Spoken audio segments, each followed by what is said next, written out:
Yo, everyone needs to be hydrating. You don't need to be an Olympian to need and stay hydrated. Maybe you're taking back-to-back meetings and you're forgetting to drink some good old water. You got to get and stay hydrated, and you can stay hydrated with Liquid IV. Use it in the morning, use it when you're feeling a little tired in the afternoon, or after a long night. With one stick, you can hydrate 2 times faster than water alone. I love Liquid IV, y'all. It has really saved me on those busy days where I just forget to drink water. It has me feeling back to normal in no time. Plus, with the Tangerine Immune Support, I can make sure that I'm avoiding getting sick, especially with all this travel during the summer. It's also my favorite flavor of Liquid IV too. Again, y'all, you get hydrated 2 times faster than water alone, and you get 5 essential vitamins in each stick. Real people, real flavor, real hydrating. Grab your Liquid IV in bulk nationwide at Costco, or you can get 20% off when you go to liquidiv.com and use code BOMBCAST at checkout. That's 20% off anything when you shop Better Hydration today using promo code BOMBCAST at liquidiv.com.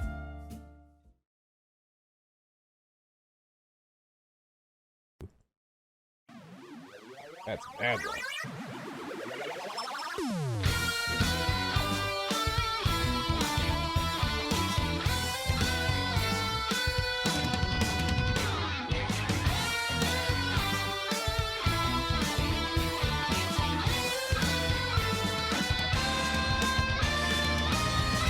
Hey,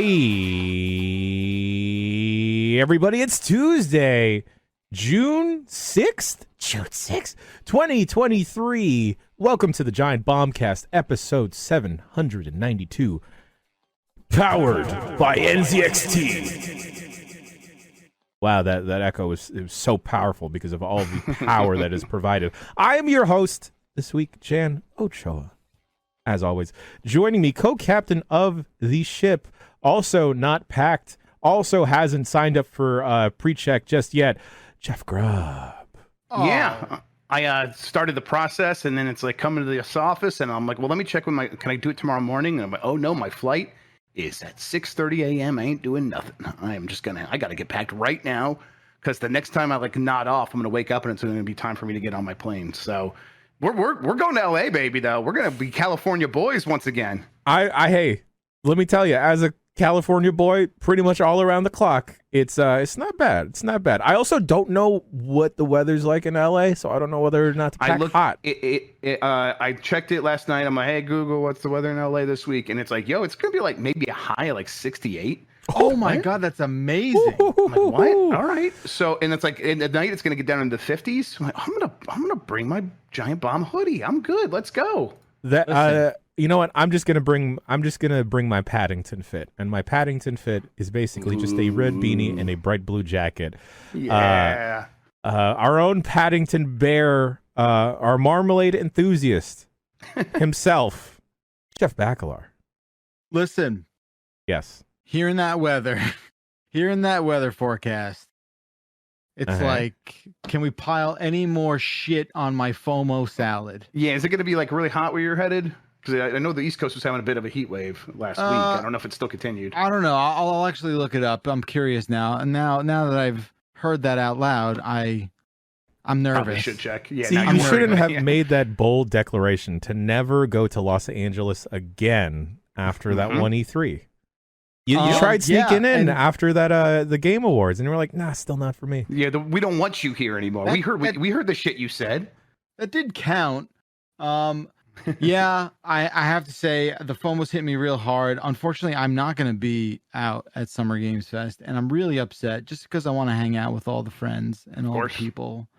I want to be there. You want to be where the people are. I mean, honestly, Bakalar, that's what I set it up so it's basically just a cool hangout. That's what the night show's going to be. And I'm Bakalar would really like this. Too bad he can't come. Oh well, let's get more cool people. That's kind of what I said to myself about 50 loves times. Chilling. He does. Yeah, he's the kind of most the only thing I'm good at. I'm really upset. I do have a family commitment that it's just a non breaker. It's just something I have to be at. I want to be at. Fuck them kids. Also, what's that? I said fuck them kids. Yeah, well, that's not the theme this weekend. But listen, I want to be there. I wish I could be there. I'm going to watch when I can watch. I might be watching at a real inappropriate location. Yeah. I might be watching. I might be getting dirty looks from my wife because I'm pulling out my phone trying to watch some of the couch stuff. I'm really upset I'm not going to be there, guys.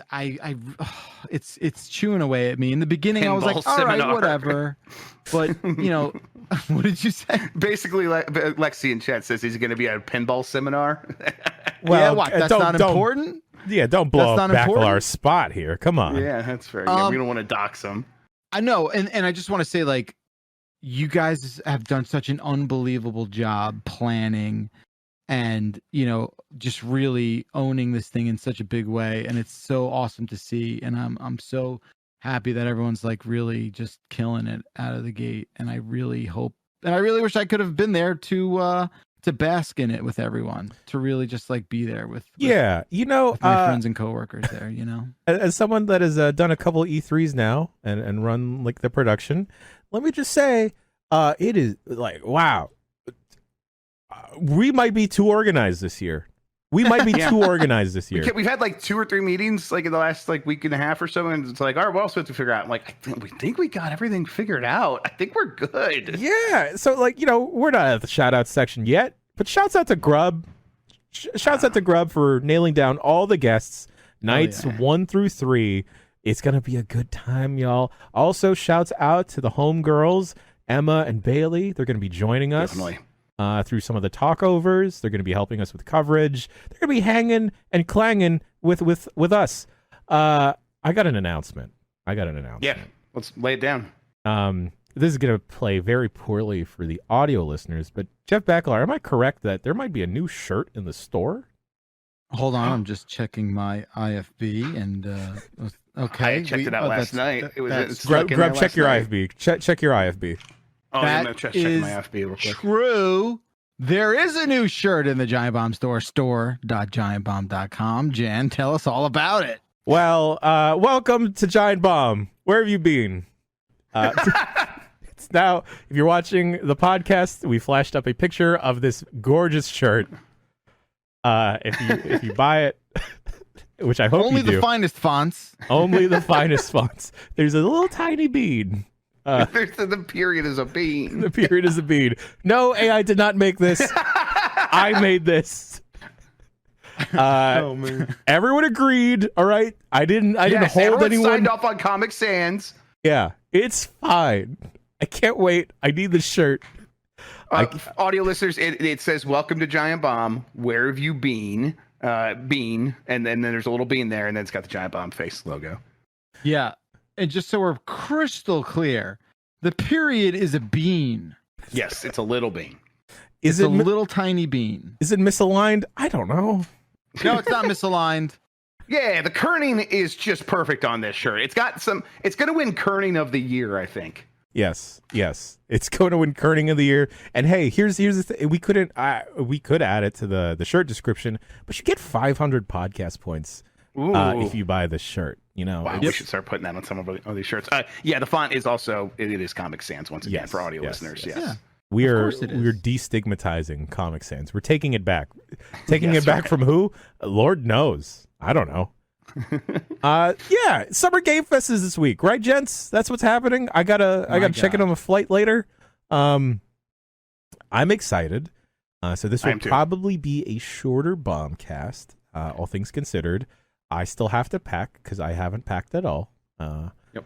And gotta take care of some other stuff. But how's it going, boys? Mike Bonatti's already there. He already went. I think he was going to go to Disney early or something. Oh, that. Oh, he hit his quota for June. He's also going to be going tomorrow. I don't know. He's sick. But yeah, he already left. He's already there, and so I'm like, okay, that really is making me realize, boy, got to start making moves to actually get my brain into gear. Like, I'm going to be leaving. I got to go. I got to take care of stuff and go to the store and get a few things and make sure I have deodorant. I can't believe you thought that you could do TSA in 24 hours. Like, what was that? I looked it up, and it was like, it takes. Here's what I thought. I could do it. I knew it wouldn't be ready for tomorrow, for that flight tomorrow. But I was like, can I take care of all this stuff in time for me to do it on the way back? That's exactly what I thought. And actually, you're right, because when I did it, they said give it like 3 weeks, and they got it back to me in like 5 days. Yeah, Oh. they say it usually takes about 3 to 5 days. Sometimes it can take up to 60 days. But I'm like, I'm probably not going to be that case. So I should just go for it. I should have an optimistic outlook for it, because then that's the best chance that I'll actually have it for the flight home. And really, I don't need it for Cleveland Airport. Cleveland Airport's easy. LAX though, god damn, get me through pre-check in LAX. I would go the least amount of time in LAX possible. I'm not some of those people who's like, airports, but like LAX does like rub up against that borderline of actually making me a little bit frustrated. So Yeah, I didn't realize how good I have it at SFO. Like, SFO is a nice ass airport in comparison to some other airports. I'm like, oh wow, Must be nice. I like SFO a lot. Yes, it's great. It's clean. It's big. There was a therapy dog last time I was there. It's great. I basically spent the night there once. It was fine. Mm. It was good. Backlar, other than the FOMO, what else you got going on? You good? You good? Things are good? I mean, no, FOMO, when I get a good scorching case of FOMO, it stays with me. It's the last thing I think about before I go to bed, and the first thing I think about when I wake up in the morning. And well, that and hockey. But after that, that's all that dominates my mind. I'm very excited because I do think, like, you know, again, selfishly, that I'm not going to be there. Like, I do look at this thing, and I'm reminded of like the last big-ish E3, which I guess was like 18, maybe. 2019 was okay-ish. Right? 2019 was pretty big. Wait, 19 I didn't go to either. You didn't go to 19. I didn't go to 19 because I remember what happened. I was just never again. I was like, what happened? 18, you were like, never again. No, it was 18 was the Sony thing? I'm pretty sure. No, they've been out for years, a couple of years. When did Spider-Man 1 come out? Because it was before that. Huh. So that was probably 2016, 2017. No, it's got to be like 2017. Yeah, like something around there. So if you're wondering, like, and you know, we've talked about this many times. It was okay. Okay, so Spider-Man came out 2018, so it would have been the 2017 show. That's right. Okay, so 2017 made me say never again. Yes. 2018, I came back. Oh no, I said I was never going to a Sony press conference ever again. Yeah. Oh, and then Sony just left. They didn't have them. Yeah, they just left. So exactly. You they were left from that because of my negative response to the press conference. They're saying 18 was the Sony tint show. Okay, Jesus, really? So that was that, and then what? That doesn't. What? So Spider-Man came out in 2018. I guess that makes sense now that I say it out loud. Okay. All right. Well, then I stand by the original lie. You know, I'm here to support that. Yeah. So like, regardless, I think this year, obviously, it's not going to be as big as an E3, but I think like it will for a lot of people be the first time that everyone is in a very close proximity geographically, and you know, really kind of like getting to mingle in a way that maybe we did a little bit at the Game Awards late last year, but that was a 24 hours. It was a fleeting dream. It was just a memory, you know, barely a wish. So again, I'd like to be there for that, and that's where it's coming from. That's what's dominating my life, Jan. I'm sorry, Mr. Bacalar.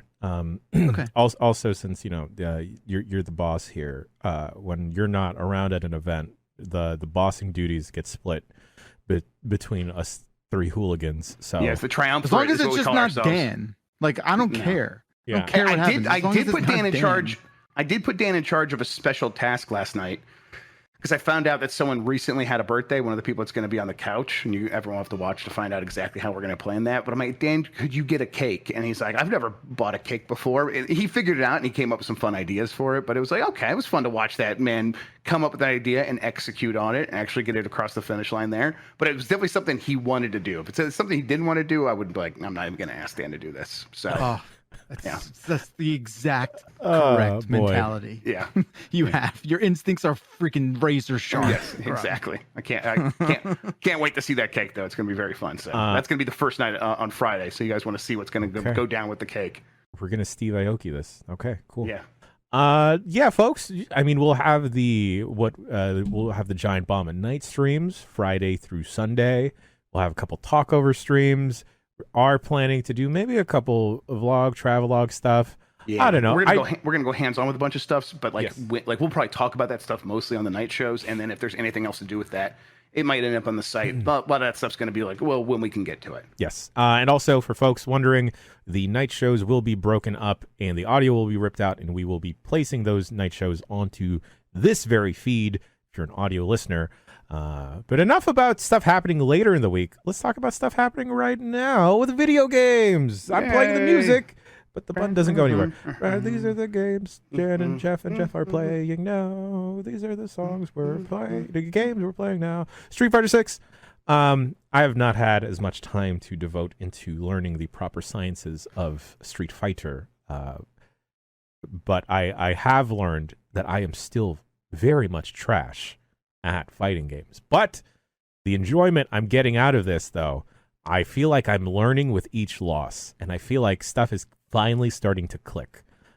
Jeff, have either of you been fighting in the streets? I have been fighting in the streets. I gave myself permission last night to play about an hour, and I started I do the training with some of the characters. Like, the game has some pretty good tutorials.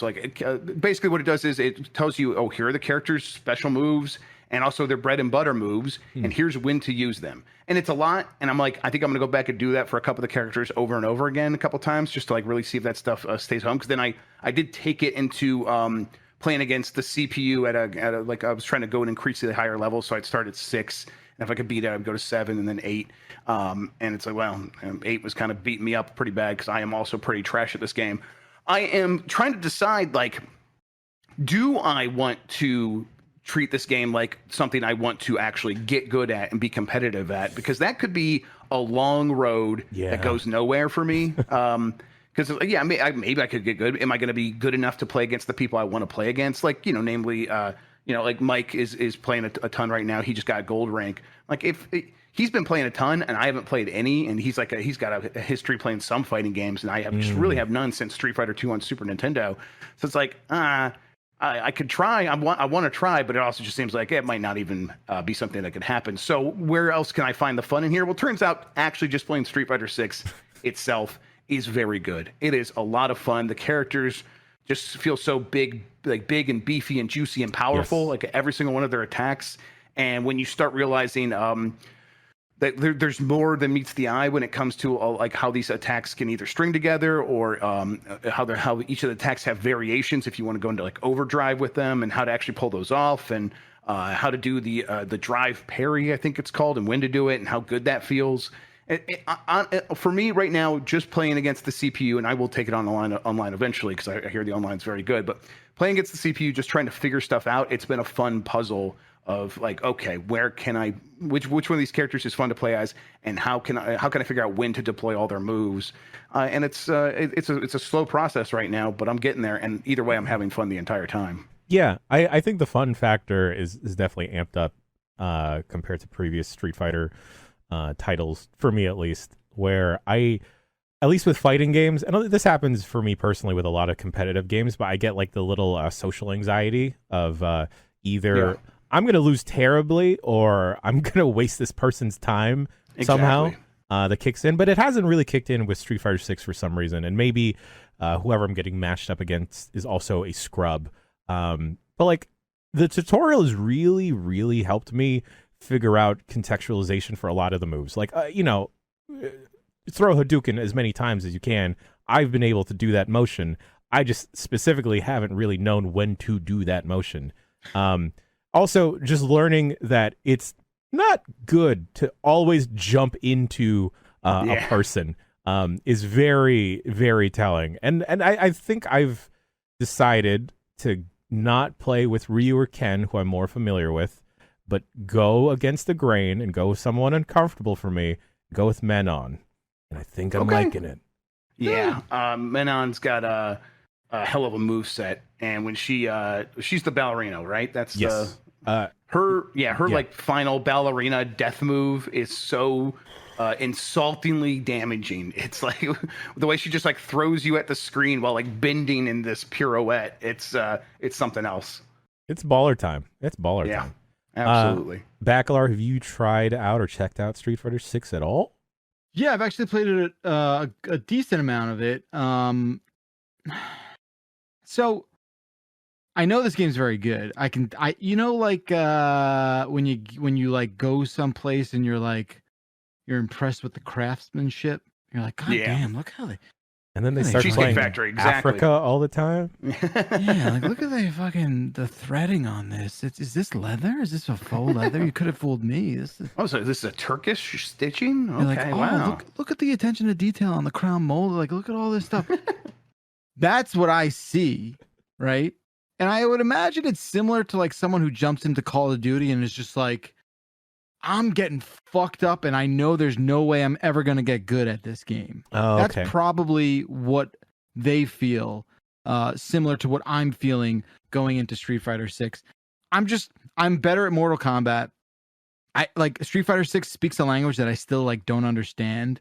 And the fun that I'm finding in it though is that this game is like okay for kids to play. Yeah. Like I think, right? And for me, where like Mortal Kombat is not going to be something I can play with my kid until he's like 15, or whatever.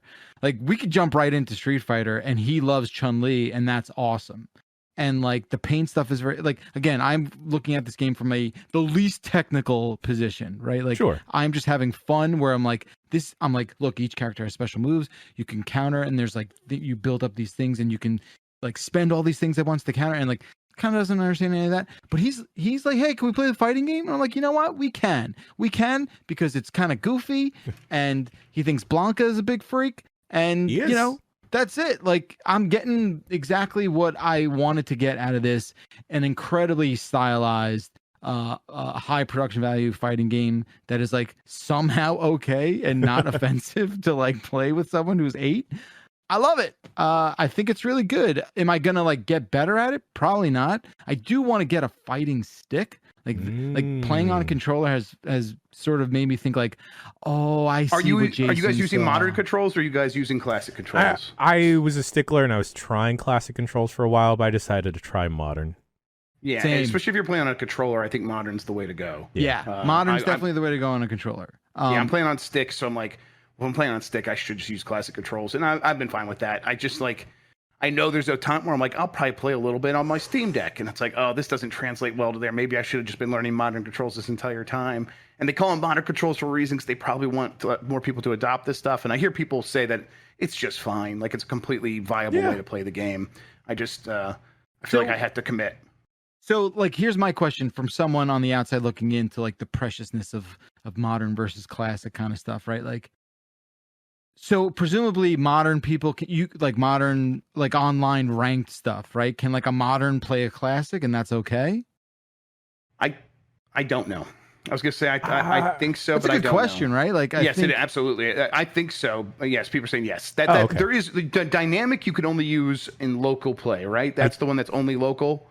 Yeah. And then modern, I think you can use wherever, and like they default you to modern. They want people they default you to modern in every sort of mode, and you have to change it in every single mode. So it's like they kind of want to funnel you in that way. But yes, dynamic is local only. So, and dynamic is basically the hit A, B, X, and no matter what, you're going to be doing something that is going to be looking cool at the very least. It's just the button mashing mode.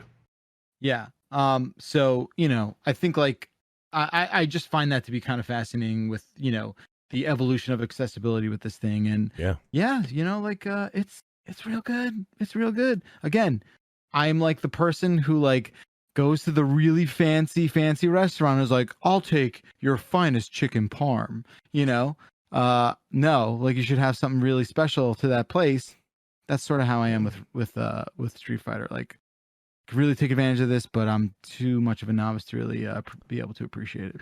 Yeah, one of the for Summer Game Fest, I want to have like Street Fighter 6 set up so people could just like play that in the green room. They probably have arcade sticks at the LA Fandom office. I'm assuming they probably do. They probably do. Yeah, that would be fun. Okay, so let's do that.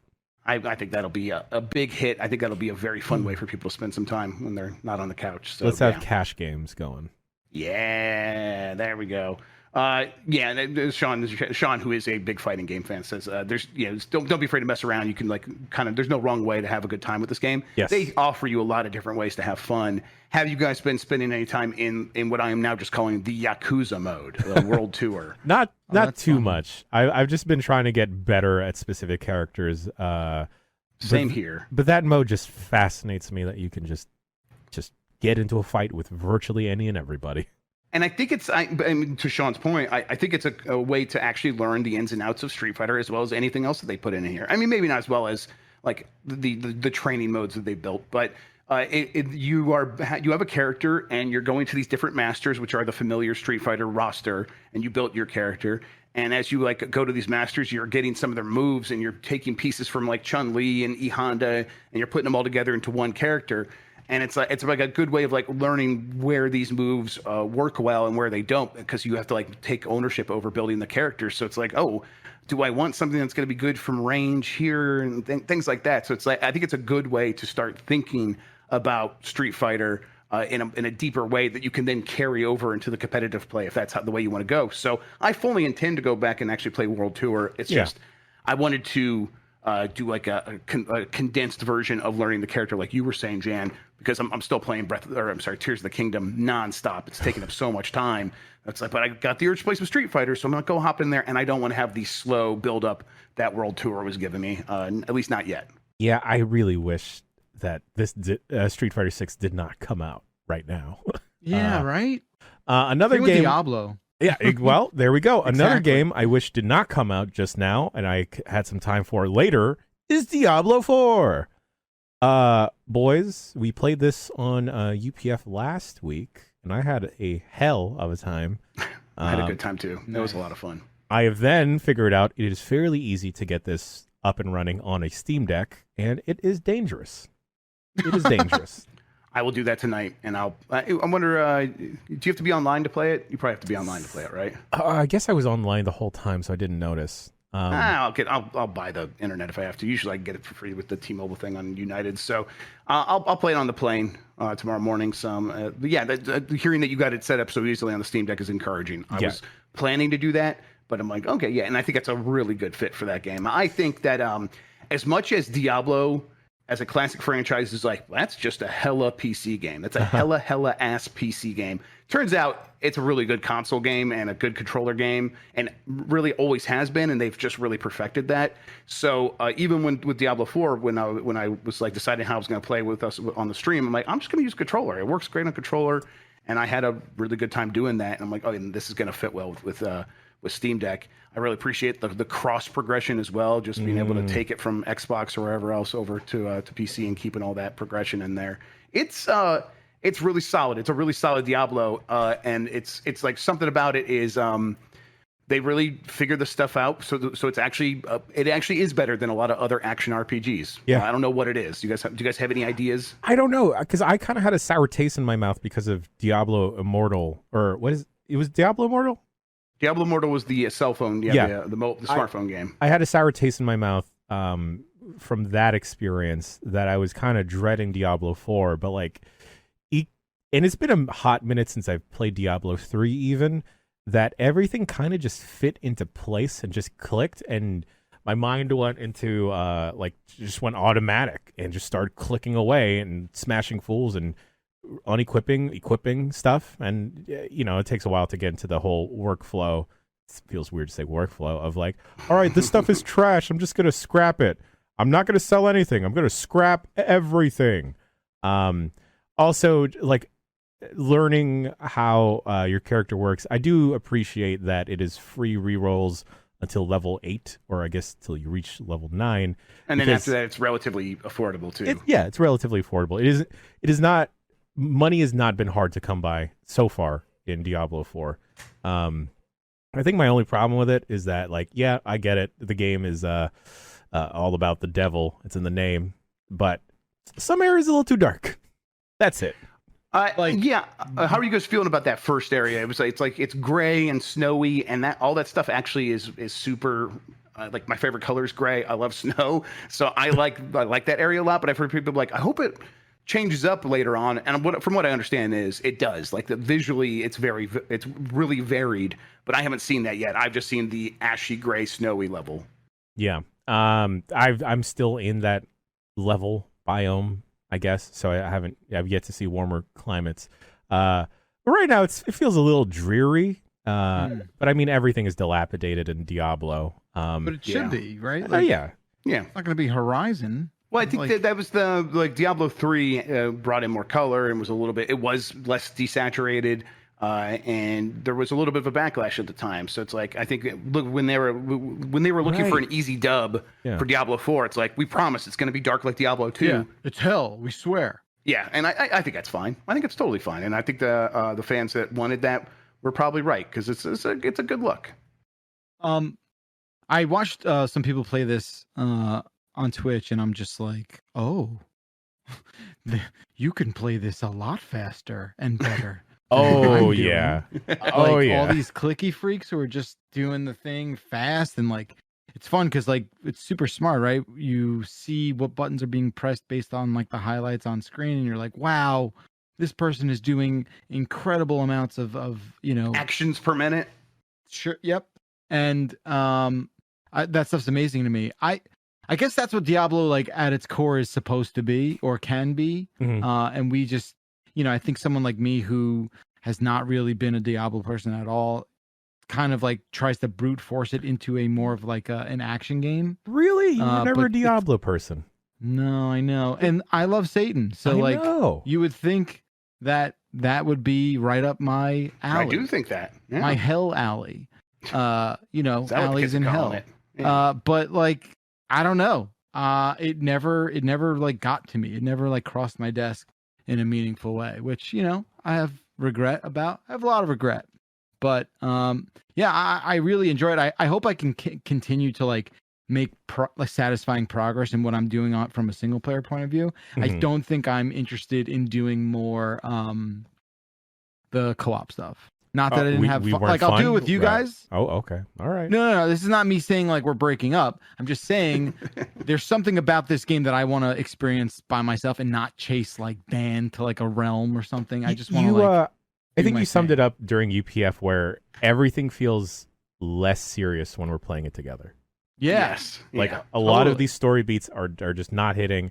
And I think you're right. It is not just because we're playing it on stream. I think like, because we're just goofing off and just chatting with each other. It's because it's like, the Satan and his girlfriend are over there talking about how evil their plans are. And then you look to your right and there's 3 clowns doing jerk off motions to each other, not even listening. Like, that's like, that's going to be a little distracting. Yeah. Darth Caddy is right. I just want some alone time with Lilith, Lilith. And see, I'm watching the doc change in real time. 3 clowns doing jerk off motions. It's a title suggestion there for you, Jan. There you go. Oh, Very great. good. What class have you guys been playing? Necro. Yeah, we're both Necro boys. That's our tag team, actually. It's fun, like building up your army of the undead. And I'm like, I bet I'll get like one more skeleton in a couple hours. And it was like a half an hour later, and here's double the skeletons for your army. I'm like, all right, let's go. This rules. Someone told me over the weekend that I was being a punk bitch for having Necro. And that is I am a punk bitch, absolutely. But like, this was a person I've only known for a couple weeks, and they were like, oh, I bet you're playing Diablo. I'm like, yeah, I'm a Necro. They're like, oh, so you're a punk bitch. I'm like, oh. It's funny because like the game when we played it was technically not even out, but like because of the betas, people had decided that Necro is like the OP easy class. So well, I wear that badge proudly. Same here. Let's fucking go. Thank you for that. I think we talked about the opening cinematic on UPF, but like, oh my god, guys, that opening cinematic is like the most upsetting / awesome thing I've seen in a really, really long time. I had that moment where I was like, is this real? Yeah. Oh my god. What is happening? How'd they do that? How'd they do that? Imagine how come there's not like home movies like that? Should I watch it? Should I? Because I skipped it. Oh, Jet Grub, you should, man. It's really I'll check it long, though. It's really long. Blizzard, It's probably only like 6-7 minutes. Blizzard right? cinematics are always off the charts, says Splodge, and that's exactly what I was good. They are always amazing, and for some reason, I'm always like, I'm good. I'll go play the game now. I'll check it out. Am I crazy? Okay. Watch it on the plane. That's a good idea. Is that a good idea? In the back During of a takeoff. taxi. Yeah. Okay. Am I crazy? Like, where's the gap between like how come we don't have movies that look exactly like that? Budget? We did. It was called Final Fantasy Spirits Within, starring Alec Baldwin. That's right. We It did have that. nearly destroyed Squaresoft at the time because it was such a flop. And they put so much money into it. I mean, the I watch realized you in would that need movie. to render it. It would take 7 years to render it out, but like, I found my ticket stub for that movie the other day. I don't know Wow. where it is now, but the other day I found my ticket stub for that movie from when that was late 90s. Yeah, weird. I don't know. I like, for as good as it does look, I don't know if I'd watch a full feature. I'd be you don't think so? I'd be impressed for like 10, 15 minutes, as long as that cinematic was. But I'm like, all right, cool. Well, I mean, no one looks goofy. Yeah, I think That you're Lion right. King movie is completely CG animated, right? Like it's like photorealistic saw it. CG animation. I believe so, because Favreau took that technology and he has a dinosaur show out Ooh, a right dinosaur? now. A dinosaur. Dinosaurs. Dinosaur DNA. Come down to the dinosaur, everybody. Is it a velociraptor? And that's where you get dinosaur eggs from. Yeah, I think if it's like people can't tell that it's completely CG, they won't care. But I think there's still a stigma against animated films like that. I think. Well, you know what they say. People are say fucking dino stupid. DNA. Oh, Yeah, that's it. exactly. That's what they say. But yeah, I want to spend more time in this game. This is Me the too. perfect podcast game, because like Yeah. Street Fighter 6, I still have to like actually pay attention. Oh and yeah. think about situational awareness and get better. Diablo 4, I'm sure there's so much great writing and story put into this, scintillating writing. Perhaps it might be the Titillating. best. Enticing? No, that's not the word that Mike laughs at. Entity is seen. Izing. Yeah. Enticing, but I have paid no attention to any of it, and I'm so sorry to the writers of this game. It's great. It's probably great. It's just like I just want to click on things. I like turning into a wolf and fighting other wolves, and now I can summon other wolves. It's great. I liked your druid a lot. That was pretty cool. It was fantastic. I felt a little bit of conflict fighting other wolves, but then I needed to prove that I am the alpha.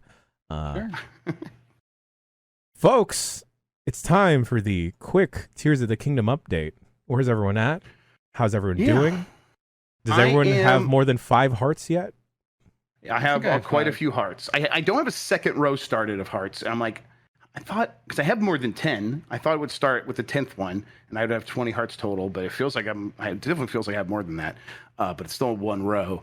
I basically kind of like accidentally beat the third temple, where I was like, I was not intending to do it, but I was like, you know what, I'm just gonna go check and see, make sure I actually can still get in there, because what I did was, I beat the approach to the third temple. Like all these temples have like these approaches that are difficult, and they're puzzles in themselves and sort of temples in themselves. And I had done that, but while doing that, I was like, man, every single enemy in this area is one-shotting me. This is nuts. I'm clearly not strong enough to be here. I should go do some more stuff. But I'm like, I think I unlocked a shrine up there that would take me right there. I hope I did. So I'm like, I'm gonna go check on that, make sure I could just get there, because otherwise that's a pain in the ass. I'll have to do all that stuff again. And I did. I checked, and I'm like, okay, well, I'll take the thing up there. And then when I got in there, I'm like, oh, I'm like looking at this. I fully understand what to do here already. I'm just going to knock this out of the way, and I kind of just beat it without really intending to do that. So I've done 3 of the 4 temples, at least as far as I understand it. There might be some hidden stuff that I have no idea about. But really what's happened this past week is I've made a lot of revelations about the way that the world is. Yes, the Book of Revelations. I've realized how the world's going to end, and I want to share that with all of you, my sweet friends that I care so deeply about. and these are spoilers about like the concept of how the world works, but I'm just going to go into it because I think we're in the right zone for that now. So if you want to skip, I want to hear this? I think it's.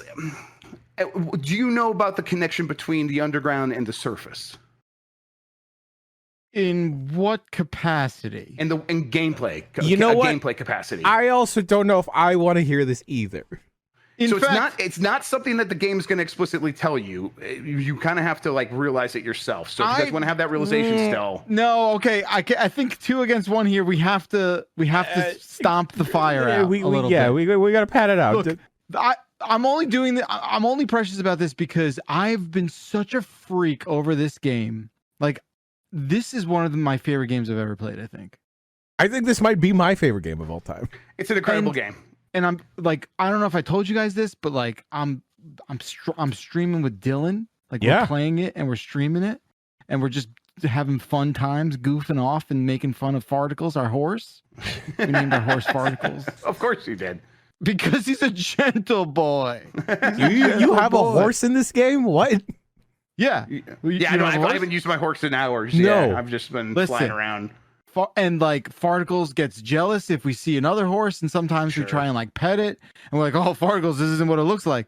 I'm just saying, it's amazing. And the thing about it's not like it's not a story spoiler, and it's not. Please. It is it's more helpful than anything else. I think you guys will actually appreciate it. All right. But okay, okay. Bacalar, why don't you take your headphones off, and then I'll tell you. Wait, you think it's worth taking headphones off for this? Well, I don't know. You seem very hesitant to hear this. And all right, okay, let's hear it. Maybe I'll forget. Your throat goat's like, yeah, classic Rob. I don't care about spoilers, so you shouldn't either. You're guilty as charged. It's not a spoiler. He's peer pressuring the both of us. I know, right? I feel like I'm bullied into a wall, and I've given you all my lunch money. And I appreciate it. I'll use that lunch money more wisely than you would have. How much time have you guys spent in the depths? A lot. Not a lot. Okay, so have you unlocked many of the light routes? And you've noticed there's like a lot of those light routes. Oh, the little like bulby thing at the bottom. Yes, the bulby things that increase the light. Okay, one. Wait a minute. Yeah, I know. Just one. You got to get in the depths, baby. There's so much fun stuff happening in the depths. You got to go down there and explore. I know, but I feel okay. So every single one of those light routes, I'll just say it this way: it is associated with something up on the surface. Every single one. Logical now that you say it out loud. Exactly. I think I know what it is. Every single one. And if you go up to the surface, there's going to be something up there, which is very helpful when you start realizing that some things are hidden in caves and you can't see from the sky. Now, it's not just that. Every single stable has something important underneath it in the depths. What? And every single sky view tower has something different underneath it. And if there's like some cool thing happening up on the surface, there's something happening in the depths that is either related to it or causing it. For example, if you find thermal or like those hot pools of water that give you health back on the surface, well, there's definitely going to be lava in the depths beneath that's actually causing that to be hot. Okay, you have to stop talking. I feel like I've seen bits and pieces of that. I will stop there because but isn't that just amazing that they thought about it that way? This game, like I was trying to explain this to the guy who called me a punk bitch. And because he was like, "Oh, Diablo," and I'm like, "You got to play Zelda." And he's like, "I bounced off after that first Sky Island because I didn't understand why I was dying in the cold." And I'm just like, "Because it's cold." I'm like, "It's cold." I gotta go. And then Billy comes up and he's like, "I know, right? Eat a spicy pepper, you asshole!" Like, that's, why is that so hard to figure out? This guy not super cool. This guy sounds like a good friend, Bacalar. No, I said I barely know him. I said I just met him. Is this Mike Minotti? Yeah. Why are you letting Mike Minotti in your house? This is what happens. Again, it's not one of my God friends either. No, but what I'm saying is like, that's why this game is. It is just somehow filtering like everyone's experiences, and we're all sort of like drifting, in a way towards this like center, story that's like so satisfying, right? And that's what's amazing about this game is like no matter where you latch on, this game is somehow going to like magically figure out the right way to give you the slightest little push and just sort of position you in the right place to experience all of these amazing revelations and all these like eye-opening kind of things. And I don't know, Breath of the Wild like did not do that for me. Yeah. Yeah, Breath of the Wild is a very singular thing where if the promise of when you start that game and you get off the first the tutorial island and then it's like, what's your mission? Defeat the Calamity Ganon. And if that like doesn't give you chills to the point, like for me, that's what works. Is like, oh, so you're just telling me my mission here is go and beat the final boss of the game, and everything else I do is optional.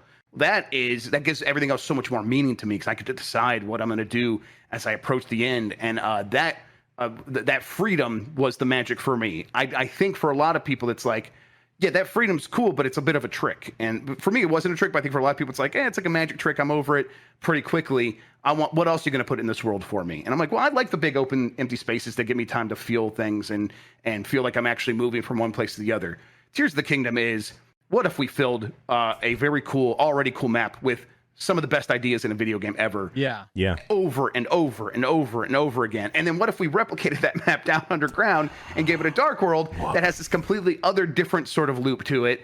It really is very, very good. And I think you're right that it's like we are all like, because very rarely are people going to have the same exact experiences playing this game, but we all are still kind of moving towards a similar experience at the end.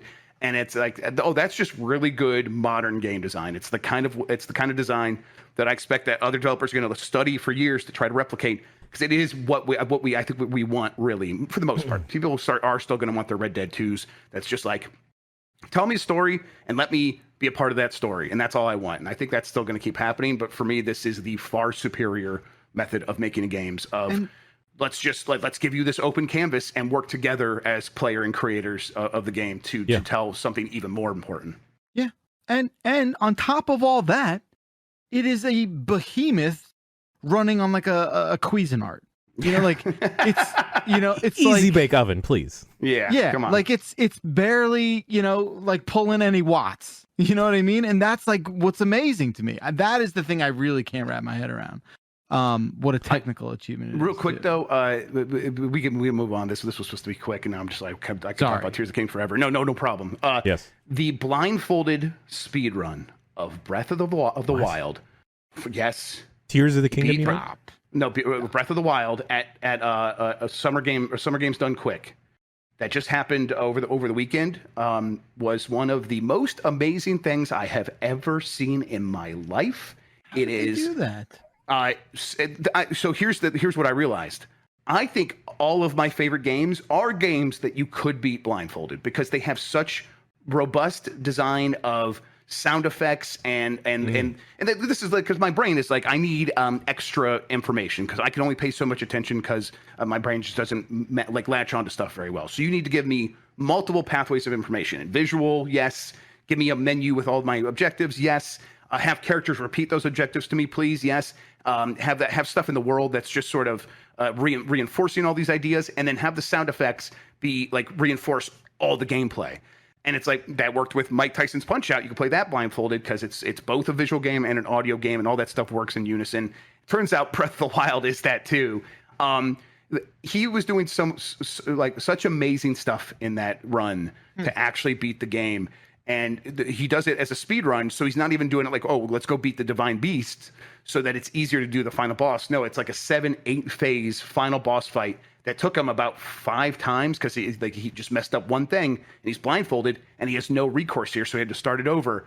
But boy, that last run, it was just so intense and nail-biting. Some of the most dramatic stuff I've ever seen. It is worth watching. It was really powerful stuff. You sold me on that. Holy shit. It's really worth watching. It really is. Last thing before we go to the break here, I want to talk about with Tears of the Kingdom, and I hate that. Might as well have named Game of the Week Tears of the Kingdom again, even though this was supposed to be a quick update. My favorite thing is going on TikTok and seeing people's like creations and how they're traversing the world. And it just seems so... for me personally, I don't think I would ever get a horse, because I feel like the different means of traversal that people have built are insane. Have you guys seen folks using the cooking pot Zonai device as a yoke for a wheel? Yes. What? I didn't know they were using it as a yoke for a wheel. I've seen people use it as like a ball point. What is that called? Like when you have a ball point joint or something like that. So you can have a suspension system on like your car or whatever. Yeah. So you put the wheels in the pot, and then they can like hit rocks, and then they'll just kind of sort of snatch themselves over. And I'm like, oh, that's really clever. But people have been making like more articulated devices using the pots. I have not seen it as a yoke though. Yeah, like the little flippy dippy Zonai device too. Like people will combine that together and like just make the most wibbly wobbliest all-terrain vehicle around. It's great. I just love the random crap. Very, very close to just building. I think I've seen an X-Wing in this game too. Yeah, that makes sense. It's amazing. I love this game. And I know I'm going to be playing it for like 8 more months. Do you think you think Dylan hasn't lost interest yet? No. I mean, if anything, I think he's also like, I think I might have unlocked something here with the stream. Like the streaming thing has like, I feel like now he's not going to want to play it without I missed streaming. it. I didn't see it. How did it go? Because so just like you streamed this game with you and Dylan playing, right? That's what happened. Yeah. So I'm playing the game. It's still control wise, it's still a little difficult. My kids like to move Ink, as they call him. Yeah. Well, the little one calls him Ink. They like moving around. They like trying stuff, but there is way too much happening for them to actually accomplish any of the major goals in the game. Way too complicated. Like he grabs it every now and then because he's like, no, this is what I'm talking about. Like, but it's gone well. He just, I don't know. I think he's about making jokes. He's about like talking and making jokes right now. Like that's his that thing little right stinker now. calling me a bad YouTuber likes making jokes. All right, I mean, he's practicing his tight 5. Dan was in there last night and he said something to him that I thought was really good. I forget. Like it made me fucking laugh, like genuinely laugh. So he's a funny kid. Yeah, it's been really interesting to see, and it wasn't my idea. He's like, I want to do this. He's like, let's stream this game. I'm like, all right, well, we'll just do our voices over gameplay and let's check it out. And it's been fun. It's been fun. Yep. I'm having the hardest time figuring out which thing I'm going to pack to play games on, whether it's the Steam Deck or the Switch. I don't want to bring both.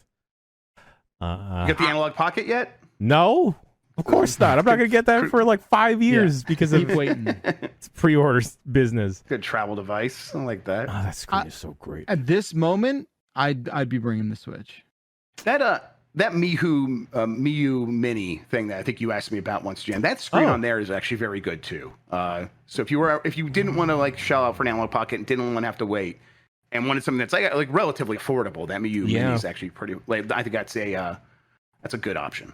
Okay. Well, boys, anything else you want to bring up before we head to break? Yeah, no, I don't think so. All right. We'll see you after this quick break.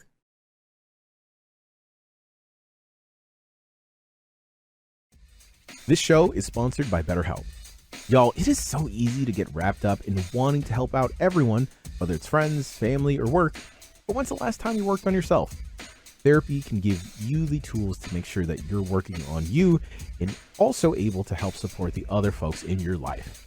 Y'all, it's 2023. Please feel no shame in seeking therapy. It's really helped me contextualize a lot, and it's helped me find the root of some of my problems. I've gotten to know me better, and in turn, I know how to handle some situations better. It's also great to get stuff off of your chest and not worry about encumbering any loved ones. If you're thinking about starting therapy, give BetterHelp a try. The whole thing is all online, and it is designed to be convenient, flexible, and catered to your schedule. Just fill out a brief questionnaire and get matched with a licensed therapist. And if that doesn't work out, you can switch at any time. Find more balance with BetterHelp. Visit BetterHelp.com/Bombcast today to get 10% off your first month. That's BetterHelp, HELP.com/Bombcast.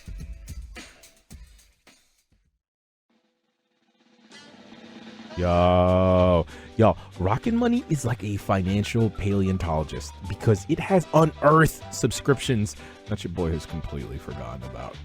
RocketMoney is a personal finance app that finds and cancels your unwanted subscriptions, monitors your spending, and helps you lower your bills all in one place. Rocket Money will quickly and easily find those subscriptions, and if you don't want them anymore, all you got to do is hit cancel, and Rocket Money will do the rest of the work for you. No need to go back and forth on emails or hit up any customer support on the phone anymore. Rocket Money will take care of it. Rocket Money also helps you manage your finances all in one place, so you can track your budgets in real time and get alerted if anything looks fishy. Stop throwing your money away. Cancel unwanted subscriptions and manage your expenses the easy way by going to rocketmoney.com/bomb. That's rocketmoney.com/bomb. rocketmoney.com/bomb. Let's rocket.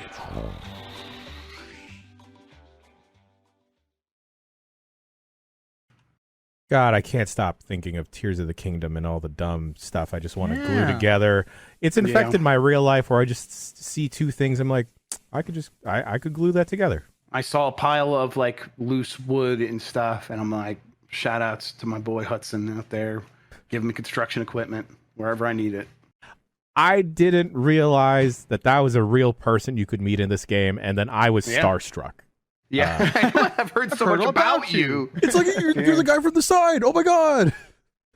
Yeah, I think he was. He probably was in Breath of the Wild, like most of these characters were, but I don't remember any of the characters from Breath of the Wild. I don't remember squat, but I do remember that it's time for the news. Jeff Grubb, news, news music. I'm ready to talk about it right now. Let's take a look here. All right.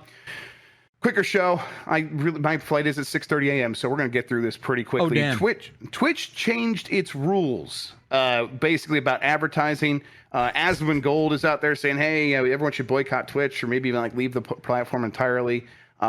Creators are not liking it. The problem is that they are seemingly taking more of a firm grasp on how people can advertise on their platform. So a lot of times Twitch creators would do things like, hey, they work with us like Streamlabs, and Streamlabs would be like, hey, we can get you a sponsorship.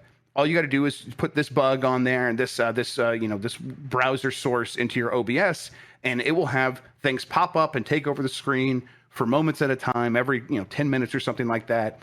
And it's all great, and you're going to get a bunch of money for doing that, and everything worked just fine.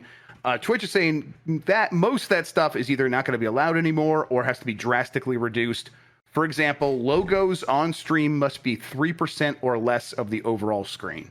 There's a logo right next to me right now. I don't know if that's 3% or not.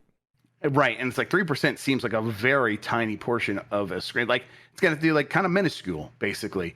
The other thing is burned-in ads are no longer allowed. Guys, I don't really know exactly what that means. What is a burned-in ad? So when you have like a pip pop up, or like a rotating slideshow, you know how some other podcasts will have like, this show's brought to you by our patrons, and then they'll have like, oh, we're sponsored also by Matthew's Best Cushions. Okay. Stuff like that. So basically, so basically the burned-in ads that we just did. Yes. Yeah. That's right. Yeah, so like starting next month, we're not gonna be able to do that anymore. For like starting the next month, there's no more podcast. For the Dave and Adam stuff, like when you have like a promo code pop up, right? Like during a segment. Okay. Stuff like that is considered a burnt-in ad. So I mean, that seems really bad. This seems stupid. Yes, this seems. Backler, we were about to talk about this before, and I mentioned we're going to talk about it on the show, so maybe save it. And now here's your chance. You think this is them trying to take or put themselves in the middle of that, right? Getting their cut of advertising money, no matter where it's coming from.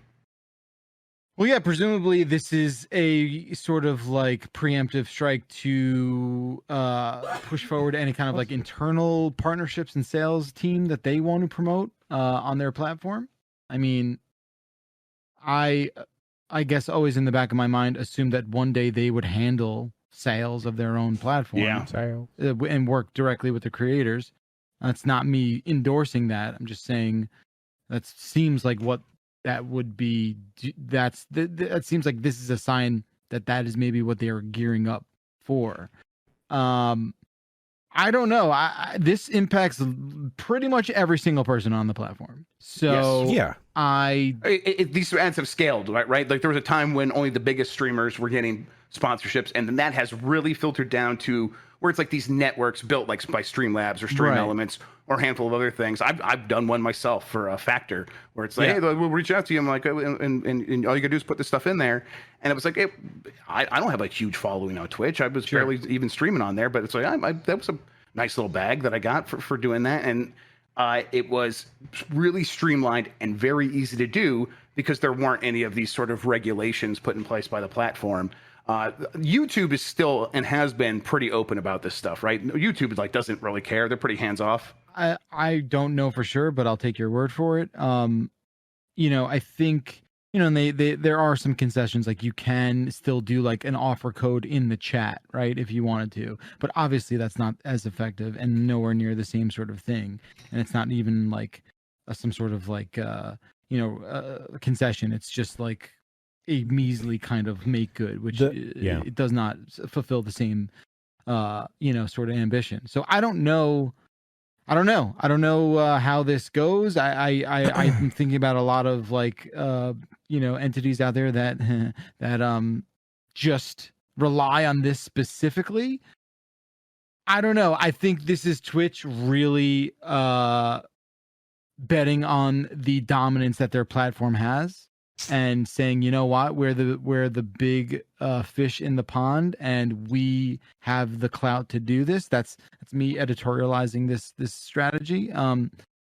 But I don't know, man. There's only so much creators can sort of take and so many hits that they can take to their bottom line before a revolution starts. But yeah, I mean, like that's it in a nutshell, I think. Yeah, I'm thinking about this from our own workflow, and this is going to affect us dramatically, where I might feel compelled to, at least for the podcasts, to move it off of Twitch, specifically like the live streaming portion. But then I start thinking about, like, there are other streaming people, like Summer Game Fest and Games Done Quick, that have their sponsors flashing on the screen. Like, 100%. Like, does that affect charity stuff? Do these rules apply to like these people streaming for charity? What about like for stuff during Extra Life, where you have an Extra Life logo on screen, or like a donation counter for a specific hospital or an organization? Yeah. Does that count as an advertisement for someone? I mean, like, I don't want to, I do not want to defend this move in any capacity. I'm sure things like that would be a loophole, like not a loophole, but like not fall within the regular, an exception, yes. But at the same time, like, I really, like you said, all these other sort of games done, like, there's so much, like I said, it affects every single creator, every single streamer. I don't know. Hasn't Twitch like walked certain things back in the past, right? Like, here and there. I mean, but in recent times, they've mostly just been, no, we want our money. So my understanding is Twitch is not very profitable at all. So clearly, and I don't think that is some big revelation, because we can look at their behavior in the last year or so and see that they are willing to disrupt and upset and exploit their free workforce of Twitch creators to take more from them, get a bigger cut from them. And it's like the only reason they would be doing that is if they really thought they needed that money to continue to justify Twitch's existence under Amazon. And I think it can be almost that drastic. So they've laid off a bunch of people. They've done that shift to the split. They're doing this. They are increasing the price of Turbo, which is like the ad-free version that applies to all Twitch. Yeah, that's going from like $8 a month to $12 a month. So 50% increase on Turbo. Yes, it's all out, and I think that at some point along the way, they just they clearly. I think they were either coasting or not really, or they decided not to like double down on belief in expanding the creator base and having them grow the platform, and like, no, we got to make money now. And it's all it's doing is making the place a more rotten to spend time at.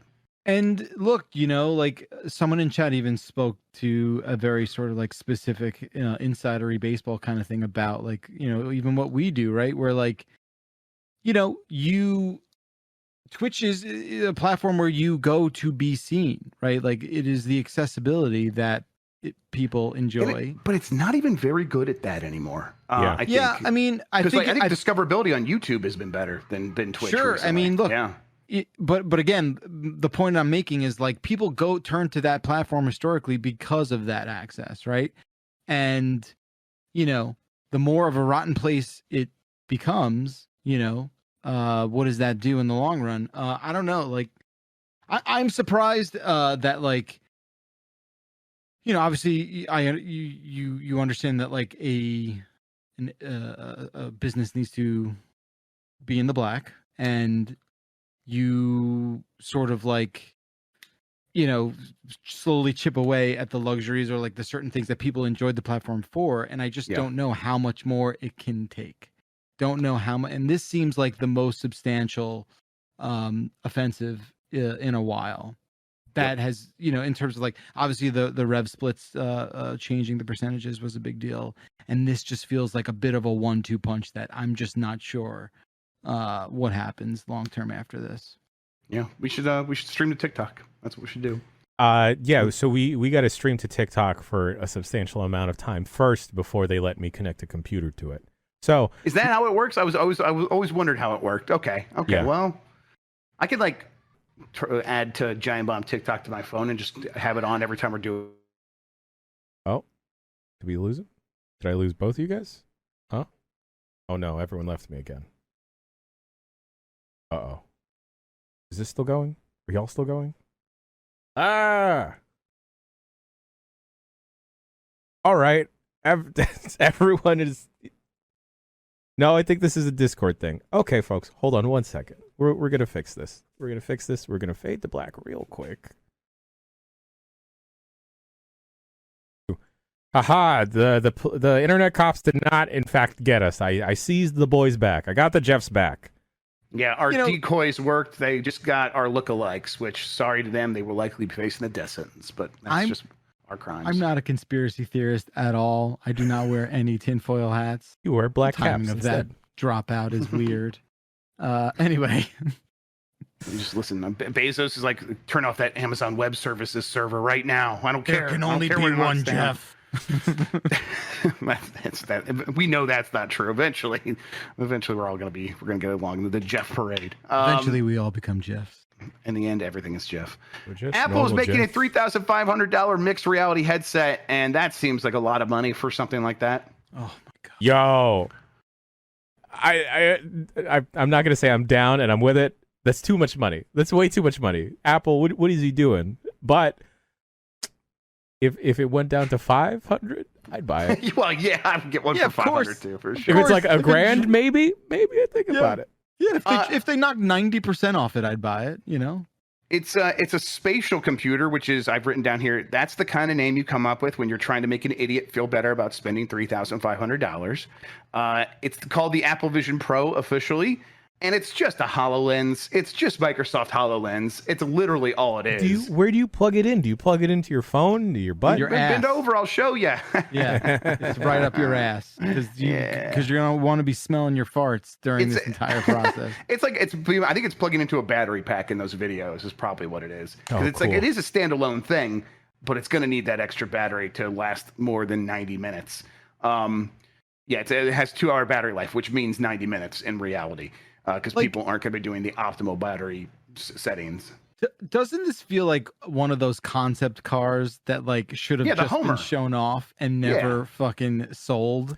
Like, yeah, but we're past that period. Because did you see that Dyson headphone / air purifier? Yeah, people are just making things now, man. Yeah, but I do think this is a pretty surprising move by Apple, just because they haven't had like a Gen 1 product in a really long time. Yeah, I mean, this is their first new Gen 1 product since the Apple Watch, 10 years ago? Was it not like AirPods? I don't even if that's true, I don't think I count like earbuds as like a gen. You know what I mean? Like they didn't reinvent. You know what I mean? Like this is a brand new thing that there's none of in the market, right? For what they're trying to do, I guess it's definitely a category that they're not in, and they had previously made ear wearing headphones before, even if they weren't wireless. But yeah, I mean, you're right. Like, this is going to be them having to kick something off anew. I could see why they and Mark Zuckerberg believe in the idea of eventually mixed reality future seems inevitable, because I think it probably is inevitable, but just not on the scale on which they're acting like it is. But I guess you got to start somewhere. I don't know. Yeah, I think that's the hardest part too, right? Like, I'm not going to sit here and be like, we're never going to have virtual reality or AR in a meaningful way or a part of our lives. Like, it seems like that future is unavoidable. But I mean, I think it's kind of already happening a little bit on TikTok, where like those AI algorithmic filters that people use, like the bold glamour one, which is just an AI generated sort of instantly realized video layer that can go on top of you, and that's something that I think people are going to want to start applying that in real time in their real lives for all kinds of stuff. And it's like, I want to put skin packs on the world. It's something I've said before. I think that's really, really, as grim and dystopian as that sounds, like that's really going to happen, and people are really going to want to participate in that. And but I just don't. The form factor of the device obviously is still the barrier there. Right, and that's the thing. Like, until they are this, right? Until they are glasses like this, it's just not going to hit the apex that all of these things are, wanting to. And I think the problem is the messaging and the presumption of like, you need this clunky, goofy piece of shit because your life sucks without it. Like, that's the thing that I hate, right? Like, don't show me a photo of like a father interacting like some sort of like Aquanaut with his kid's birthday party and like, this is the future. No, it's not, you psycho. That's not what's happening. No reasonable person is going to interact with their family. I'm unreasonable. I am unreasonable, and I wouldn't do that. I would feel weird. So fucking stupid that they play it off. And I'm amazed that like the production even happened, where like the whole set and crew was like not laughing at this poor schmuck attempting to be a normal person interacting with other people, not wearing headsets. It's just, sure, like, I'm a future perv, right? Like, I love futurism. I think that's great. I can't wait to see where humanity evolves. I mean, I was much more optimistic about it maybe in my teens than I am now in my 40s, because now it's all dystopian instead of utopia. But either way, like, I love to see where we go. But like, forcing it down your throat in this way and have it just like, and pass it off like it's the next evolution of your computing that you're going to be able to buy next year, it's just so fucking stupid. I'm sorry, it's stupid. The Apple tax has always been there, but boy, this feels egregious. Like, the idea that their first gen thing, I'm 3,000. That is the price of like a used Buick. Like, they shouldn't have even shown the price. The showing the price is even more a slap in the face. And like, I just, I don't need, like, you're going to wear a headset for 2 hours and like browse the internet? Do your work, do all your creative stuff. I mean, I like, just, is that what you're going to do? You're going to not finish a 2 hour and 30-minute movie on a plane? Like, what are we doing? Well, and they have, other companies have been looking at this stuff for a very long time. Magic Leap, billions of dollars invested in this, billions of dollars invested. Microsoft was doing HoloLens, and they were like, we cannot get this thing down to a size and scale and a comfort level and ergonomics that make it make sense, especially without having a huge battery pack hanging off your pocket. We already saw this thing has that battery pack. And so we are going to shift it from being a consumer product, and we're going to do, enterprise level stuff, and we'll sell it to the U.S. military, things like that. So it's like that's where they took that, because it doesn't make sense. And like Magic Leap still is like hasn't done anything really with their products for consumers or for business, as far as I am aware. But these things have been happening for a long time, and now Apple's just like, we're gonna go for it.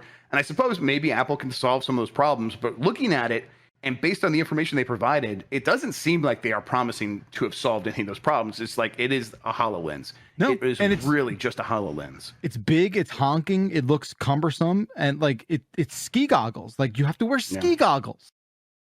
And but to me, listen, I've always wanted to wear ski goggles all the time. I never thought I could pull it off, though. We will get there. My Digimon dreams. I'm so close. Exactly. It's completely reasonable to assume that we will get to a point where all this stuff is shrunken down, where it's like the most unintrusive, device that you could put on your body, right? Like, of course, but it's probably like 15, 20 years from now. Like I just, yeah. But like you said, you got to start somewhere. Yeah. I watched Tested's video of it, and Norm seemed really high on it. And then I read Devendra Hardwar's a couple tweets about it, and it's enticing, but $3,500. Folks have pointed this out in the chat, though. Like, Apple did attach Pro to the front of this for the name, so like, hey, they're just gonna get some expensive beta testers and then release a much cheaper version a couple years down the line. What is their cheap brand that because they have the iPod Lite, what is it called? Or so they had your regular Air. They had a regular iPad, and then they went for the iPad Pro, right? And that's one of the examples. And then like MacBook Pro, right? So right. And then the phone when they have a phone, it's like SE or something like that. Yes. Yeah, they could do something along those lines. Sure. They will clearly release a more affordable version of this someday. They know that price is too high for most people. So I guess it's just a matter of do they stick with it long enough for that to matter? We'll see. Or they're just trying to get a lot of people to sign up for Apple cards so they can just do financing. Yeah, that's the real business that all these companies are in. Absolutely. Apple also said it was going to be more serious about games, and then I laughed at them. And then who came out? Who came out, Grub? Hideo Kojima came out. It's like, here, you can play Death Stranding 2. It's coming to Mac. I'm like, okay. All right. That's fine. I still don't believe you, Tim Apple. If they weren't serious about it with Apple Arcade, right? Like they were serious in the beginning, right? And they're still releasing stuff for Apple Arcade, but I know what you mean. It just doesn't, I don't know. It doesn't feel important. Yeah, fair enough. That's it. Meanwhile, also, MetaQuest 3 was also announced. It is a mere $500 for the 128 gigabyte storage version. It is launching this fall. Meta says it will continue to promise Quest 2, which it has also improved the performance of using like image reconstruction techniques. But Quest 3 will have over twice the graphical performance of the Quest 2. I will probably stick with my Quest 2 for now, and then maybe get a Quest 3 if I start using my Quest 2 enough to justify upgrading. But a lot of people really like their Quest, so I think this is this at the very least they were right to go down the Quest line instead of following up the Oculus Rift, the desktop GP or the desktop VR headsets that they also had. It was smart to mostly abandon those and just stick with the Quest. I think this is the right path for them. Agreed. Square Enix is working on nailing down Final Fantasy VII Rebirth's release date. They said development is progressing smoothly and according to plan. We are currently working on nailing down a release date for the game. That's from Yoshinori Kitase. Last year, Square Enix said that the game would come next winter, but video game companies usually don't necessarily mean like strict winter dates of like December 21st through March 20th. A lot of times they say winter and it can mean early December, but that still gives them the flexibility of going into early next year, which they probably are going to do with the way they're talking about it, of still trying to nail down a date. That makes it feel like early next year at the earliest. So, I want it now, though. Yeah, not right now, but Final Fantasy 16's coming out first. Do you want to wait for that first, no, or would you rather just boring. jump to Rebirth? Just give me the boys with the zippers and the big swords and the guy that's really concerned about where his daughter is. Yep, that's completely fair. Let's see here. Nintendo added more games to Nintendo Switch Online. Blaster Master Enemy Below, Mystery Tower, which is a game that never came out in the United States, and kind of they got to give it a new name. Kirby Tilt and Tumble, which has like the actual tilt controls built into it, so you can actually do that. It's something that's hard to emulate even, so this is pretty cool. And then Harvest Moon for the Super Nintendo, which I think is a very good addition. A lot of people say that they really like that Harvest Moon. I've never played it. Dan is going wild because WarioWare Twisted can happen now. Yes, well, that's true. They've mentioned previously that they were going to add some of these motion control games. I can't remember if that was Kirby Tilt and Tumble, but yes, WarioWare Twisted would be fantastic. I would love that. Definitely. Diablo IV is Blizzard's fastest selling game. The claim is based on the game's pre-launch unit sales, which came in at record levels on both console and PC. The game was officially released for PC, Xbox Series X and S, Xbox One, PS5, and PS4 But players who bought the deluxe or ultimate edition were granted early access. But basically, the story is they released it on more platforms than ever before. There are more people playing games than ever before, and now this Diablo has sold faster than any other previous Blizzard game, which is pretty impressive because that's a very successful studio. Yeah. The company didn't reveal any specific numbers, like what that means, but they did say over 93 million hours of playtime, which accumulates to more than 10,000 years. So there you go. People have played 10,000 years worth of Diablo 4 already, and that was a record for an early access period for one of these games, I guess. So out of the UK to get around the CMA trying to block the deal between the two companies for the acquisition, Microsoft's VP, Brad Smith, I didn't write his name, I think it's Brad Smith, explicitly mentioned that is a potential strategy. Are we dead again? No, we're back up on Twitch. We went down for a second. No worries. Yeah, that is a potential strategy that they might employ of actually having Activision move out of the UK into another country in Europe. And then they would no longer be bound by the CMA's rules, and instead they could just release their games through a distributor who would have to then obey those rules in the UK. That would no longer affect Microsoft or Activision directly. That is something that seems extreme, but they've mentioned it, and it seems like it is on the table and something they might actually do because that $69 billion deal is worth it to them, I suppose. Seems pretty drastic, though. This seems Microsoft and Activision Blizzard seem like the most toxic couple I've ever met. Right? Oh my no, God, we're gonna keep making things happen, man. Yeah. We're meant to be together. We got this. And we're telling them, just no, Thelma and Louising off the cliff. Absolutely, yes. Totally enabling one another. God. Finally, I have here a bunch of key 3 updates. We're here. Summer Game Fest is upon us. Wanted to mention a couple things and kind of get your guys' feelings on a couple things as well. Nintendo is dropping info about games on Twitter. So what does that mean for a Direct is my first big thing. Obviously, we just had those Nintendo Switch Online games announced. But they've also had stuff like Pikmin 4 got a new trailer where they showed off character customization. And they did that one like everybody 1-2 Switch last week. Do you guys think that they are planning a Direct or that they're skipping one and that's why we're getting these Twitter drops instead? I think it would be weird if, well, I don't know. I could understand the 1-2 thing not being in the Direct, but the Pikmin trailer would probably be in a Direct, right? Right. No, totally. Yeah. That game's coming out in July. So, yeah, if there was going to be a Direct here in the next couple of weeks for a normal June Direct, yeah, I think it would have been in there. But here's the other thing, too. Like, no one needs any events. No one needs anything. You just have to put out a tweet. Like, you really do just have to do that. And it's been like that for like 10 years now. Yes. You know?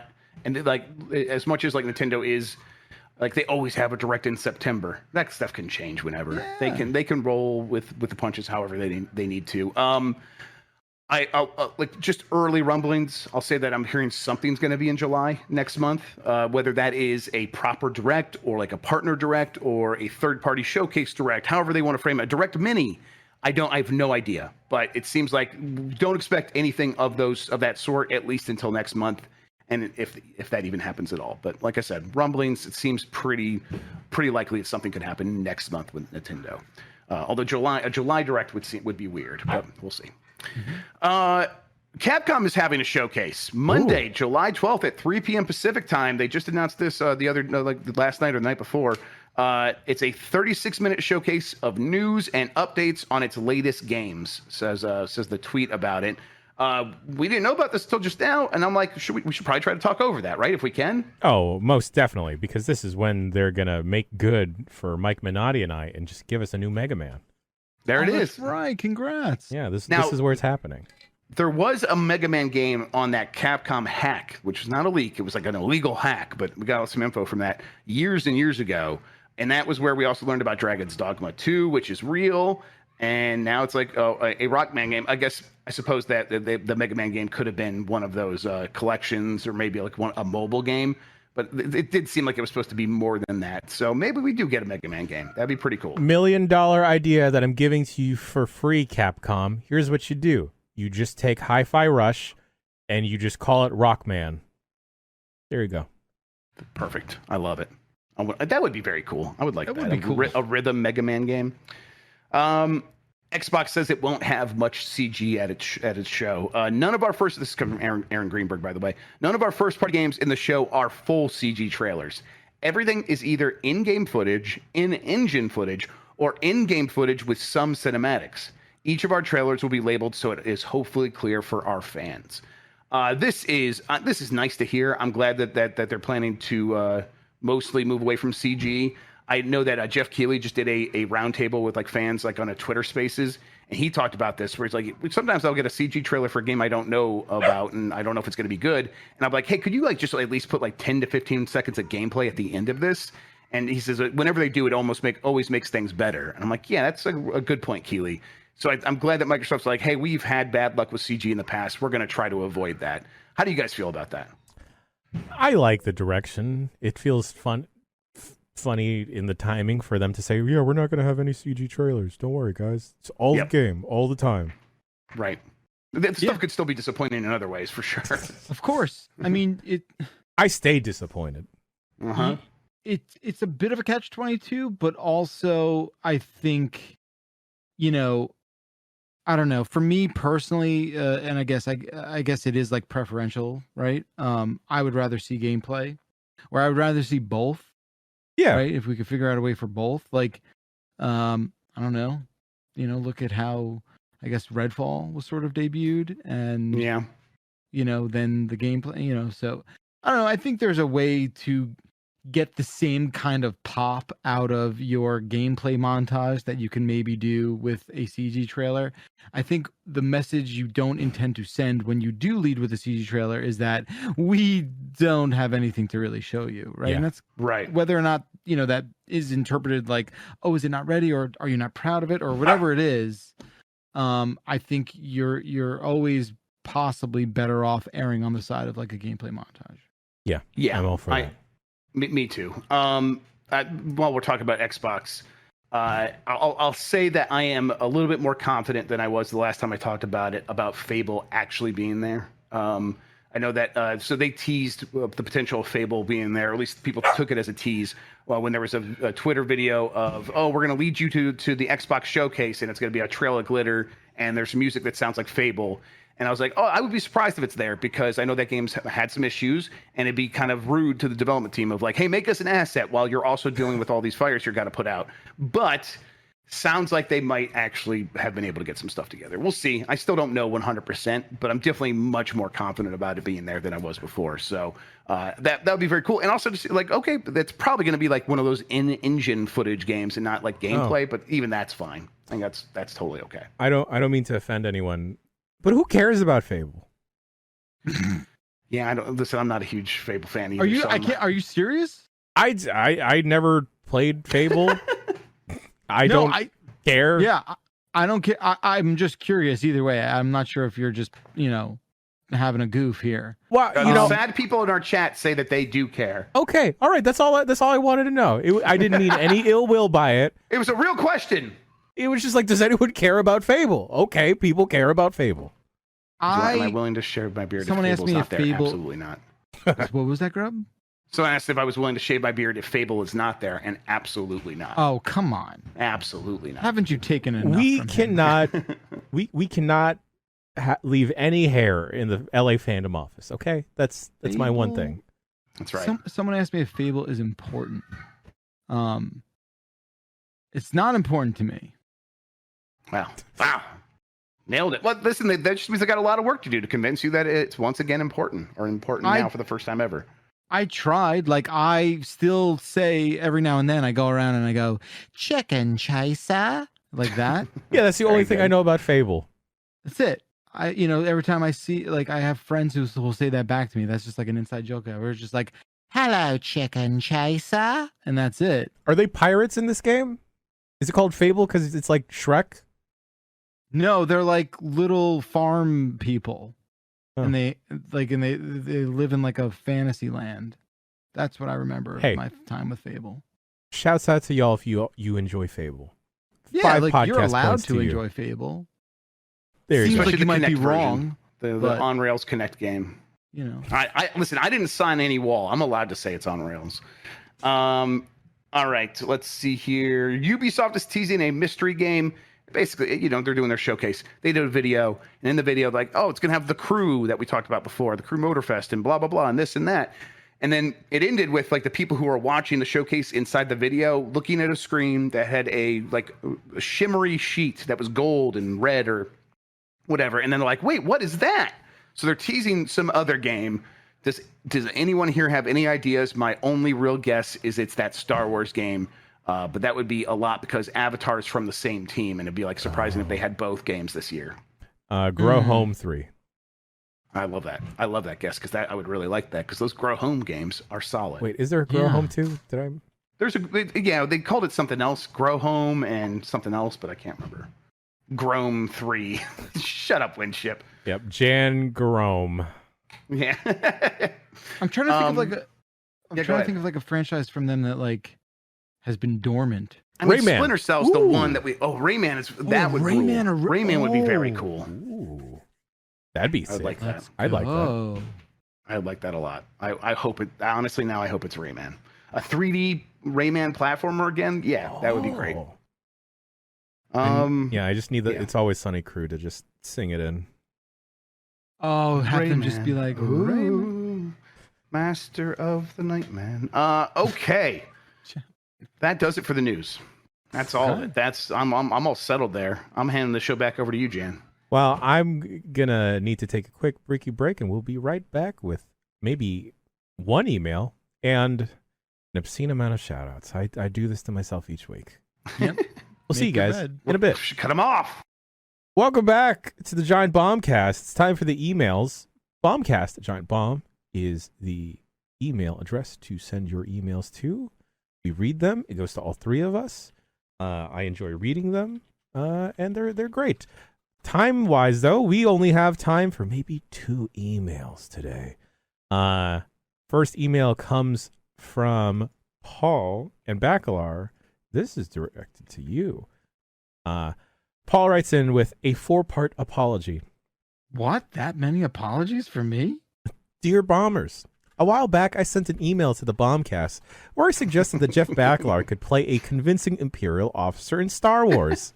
Oh. While Jeff took this in good humor, I feel it's important to clarify. I was not trying to imply that Jeff has any space Nazi-like tendencies.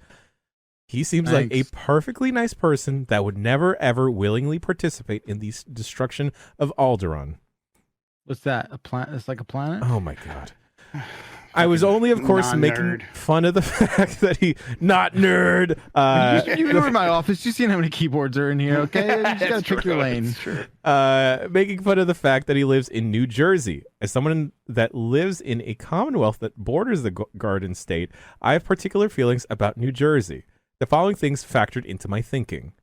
The Death Star trash compactor. The Death Star trash compactor is a smelly, wet pit full of garbage that is apparently the permanent home to oddball monsters. To me, this screams New Jersey. In fact, we got a timeout called. I'm so sick of this trope. You know what though? I think you got to lean harder into it because clearly it's a played out joke. But It's like I think now that I hear it every time I hear it, I'm like, no, it's still funny. it's like if you got your impression of a house by sticking your head in one of the toilets. Do you know what I Yeah. mean? Yeah, Like- listen. You live in a really nice town. I really like that town that you're in, Bacalar. It was Thanks. cool. Yes, absolutely. I would totally live there. And I didn't see almost any trash. No, other it than was you. very clean. Well, I was here, right? Yes, Exactly. gotcha. Yeah. Got him. Yeah, I'm just saying, like, it's okay. Continue. Sorry, Jan. New Jersey fashion. Since no one in Star Wars wears gold chains and Misfits t-shirts, my thinking in this area was instead informed by the distinctive look of New Jersey State Troopers. I've attached some images, but for those of you trying to picture what they look like, just imagine the uniform someone that has just successfully invaded France. I'm not going to defend cops, so how bad? 3. Bureaucracy. A consistent theme in Star Wars is the Empire employs multiple levels of overlapping bureaucracy that the scrappy rebellion is able to exploit. This too reminds me of New Jersey. Though I can't prove it, I wouldn't be surprised if the vulnerable exhaust port on the original Death Star is somehow related to the fact that no one in the Galactic Empire is allowed to pump their own gas. That's pretty good. Hopefully, you like, is that not like just like a city limits thing? Like you're not allowed to pump your gas in the state of New Jersey? Yeah, you can't pump your own gas. Right. I actually, you know what? Come dead of winter, you're like, this is not bad. I'll Sure. take this. Yeah, totally. But hey, I haven't been to a gas station in half a year. So, That's true. That's brag fair. about it. Why There don't you? go. All right. Hopefully, you now understand my thinking behind casting Jeff, a New Jersey resident, as an Imperial officer. I also hope this explanation smooths any unintentionally ruffled feathers. Sincerely, Paul from Philadelphia. Oh no! At the very end, that's when you admit where you're from. Well, look, don't feel bad about that. Philadelphia has taken over all of South Jersey, so like you can have that. There we go. Like, it's yours. Take it.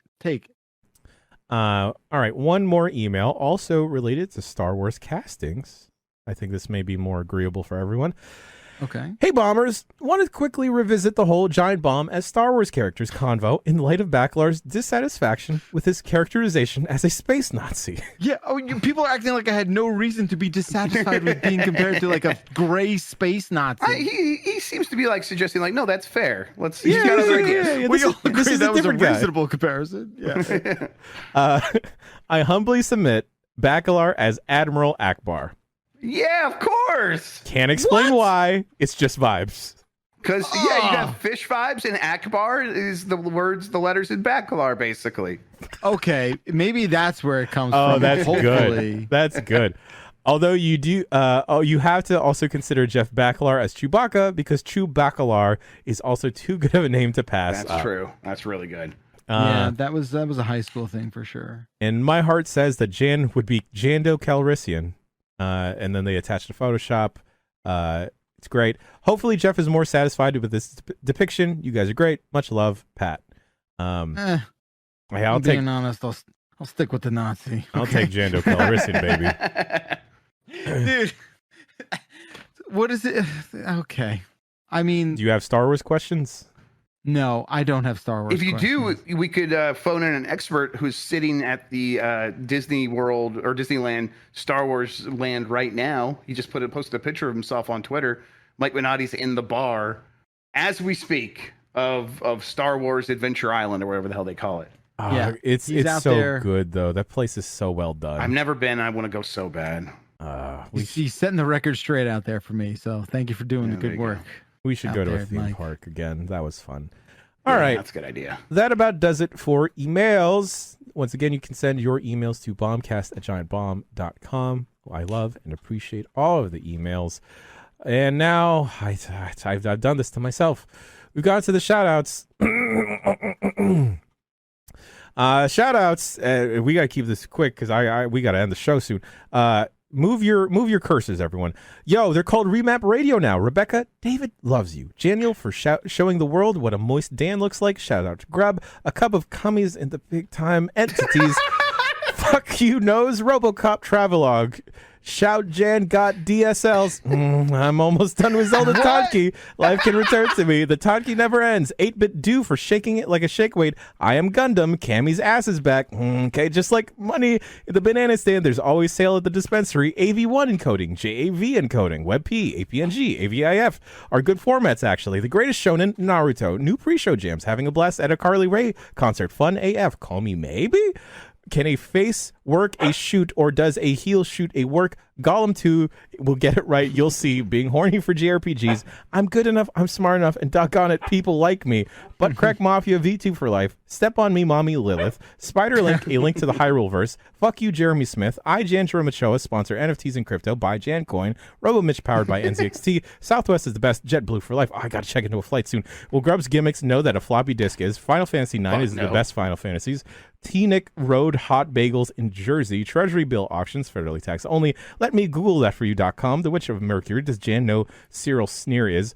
Run with us. Grub for booking them. Guess a key 3. M and Bay for hanging and clanging. New shirt for Giant Bomb Store. Buy it or they'll fire Mitch. Where hast thou been? Funny. FOMO, fear of mitching out. Diablo, the game versus Diablo sauce from Taco Bell. Who wins? Wait, okay, god dang it.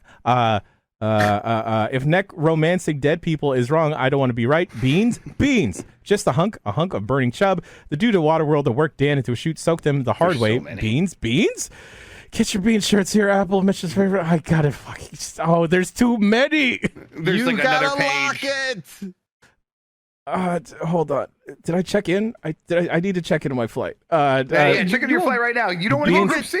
You're not gonna get locked out of your I can flight. take over. I can read these while you check over your flight. We're almost there. Get your bean shirts here. Apple, Mitch's favorite fruit, Rat Frem Halo, Tempte Tony, Macaroni Pie, Steiner Math, Depeche Chad, Seth Rollins Split Pants, More Beans, Comic Sans, MS, Bam Bowen. What's this? Where's the season of 2 MacGruber? Peacock? Where's MacGruber? Please, Capcom remake Code Veronica. You cowards. What is the point in NASCAR just going round and round in circles? The gays, Happy Pride Month. The gays from Cyclops. The NBs, Happy Pride Month. The NBs, new bell and shoes, comfortable and stylish. The Transes, Happy Pride Month. Proton developers, Mr. Face, never wrong. Zangief's armor. Happy birthday, Des, from Alex. Remap Radio. Fuck capitalism, go home. Ahigao eyes on the Apple Vision Pro. Hail Satan, hail Satan, hail Santa, hail Fanta. Want a Fanta? Pull over that ass is too fat. Whoop whoop. 37 snakes is too many snakes. Good luck at butt doctor, sweetheart. We you too. I pluck figs. I'm a fig plucker, son. I'll pluck figs till the fig plucking's done. Call me Ryder. Common Rider. I'm the child of the sun, protector of all living things. Common Rider Black RX. Hot cheese cups. Bacalar hates stepdads. Farticles, Pim Farticles, Patwick Quepic, Uwu, and Remap Crew, Ugu, Taylor Swift and Matt Healy broke up. No way Janet's going to read 4 pages of this shit. Surprise, motherfuckers. I did read all of it. We love you, Jan. We lust you, Jan. Why is this so fucking going? We trust you, Jan. We stand you, Jan. Grub is okay. What Jan does in Vision Pro stays in Vision Professional. Vision Unpro Fridays. Jay-Z's retirement pension. Everyone left me again. Fable 1 and 2. Definitely not Fable 2 or 3. Fable 2 is the good one. Weekly self-flagellation to the state. Call themselves Commonwealth. A baby's handful is shown. Raymond returns. This is the last shot to pick a top tier. Psyche. Stop, you monster. You monster. Check into your flight. The Chode Perdition. Chode Foster. Mad Max Fury. Chode Sad. Sex. Chode Warrior. Is this the end? Gotta go. All right, we're done. I'm so tired. Folks. I was in there writing "stop it, no more," and people are in there deleting me writing that. Yeah, like I love this, I do, but you have to lock it. No, you absolutely have. I'm gonna start making you guys do because it. of this. No, I still got a minute. I still got a minute to check in to Southwest. I can't be boarding Group C. I need to be A or top B at least. Top of B. Jeff, what do we got going on this week? While I panically refresh this. Your flight. So Summer Game Fest, we are going to be talking over everything. Not everything. We're going to do, Summer Game Fest proper. Jeff Keighley's Key 3 on Thursday at noon Pacific time. That'll be like really when we're kicking off stuff. We'll talk over that. Then on Friday, we're going to be busy with stuff until the night shows, which you should come over to giantbomb.com or follow us on YouTube or Twitch. And starting at 6 p.m. Pacific time, going into the night, we're going to be having segments with a lot of cool people. Yes. There's hey, you got it? All right. Group A, baby. Nice. Let's go. All right, that's fantastic. Night 1, we will have people like, let's see here, Jason Schreier, Tim Geddes, Greg Miller, John Drake, Brandon Sheffield, Jeanette Garcia, Sarah Podzorski, Blessing Adeoye Jr., Skill Up and the Completionist and Jake Baldino. Bunch of cool people are going to come hang out. That's going to be night 1. That's Friday. Tune in for all that. And then we'll continue through the weekend doing night shows. It's going to be a really good time. So don't miss out. Probably the big one if you really don't want to miss. We'll talk to Phil and Matt Booty at 8 p.m. on Sunday night. So look out for that. That's going to be a really good conversation. Really looking forward to that. But other than that, we're traveling. We're going to be busy. We'll have stuff up when it goes up. Yes, no dump truck this week. No UPF this week. There will be a Jeff's, I believe. Correct, Jeff? Yeah, tomorrow is the season finale of Stardust Crusaders. We have reached Dio. We have defeated Dio. And congratulations. Thank you. It was tough. And if you're at all curious about the future of our show and where we're going to go next, you might want to tune into this one. That'll be up first thing in the morning tomorrow, Wednesday. Lovely. Also, we got a PIF going up, right? Yes, we got a Play It Forward coming up. Jeff's isn't the only show that reached its season finale because Play It Forward, Michael Thornton, spoilers, folks, has reached the end of his journey. We did it. We did it. We done did it. Somehow we did it. We all did You it. have to see it too. I 'cause can't wait. I'm so glad I never have took to a play lot that of game ever expert again. gameplay. We should do a spoiler cast maybe or something. Well, that would be fun if we all try to explain the story from all like our limited point of view. Oh God, I just wish I got to see that jacket one more time. Yeah, I know. I really am gonna miss it. Also, finally, hey, we're City Walking here is finally out. The second part Hell of yeah. our time at Man, Universal. it was really Great job, good, Jan. Jan. Thank you, Great gents. job. That is finally out. It is great. Yes, we should do a spoiler cast, but it's all recorded individually. If you've ever wanted to see Dan Reichert get sprayed with a bunch of water, So satisfying. here, For Merry like a minute Christmas to straight.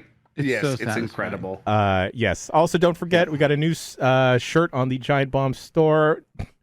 Welcome to Giant Bomb. Where have you been? It's never gonna not get a pop from me. It's great. Love it. And we will see you later this week for Summer Game Fest. And, Yeah, we will. A pre-recorded episode of the Giant Bomb cast. We'll see you. And place your wet bets for Summer Game Fest now. Okay.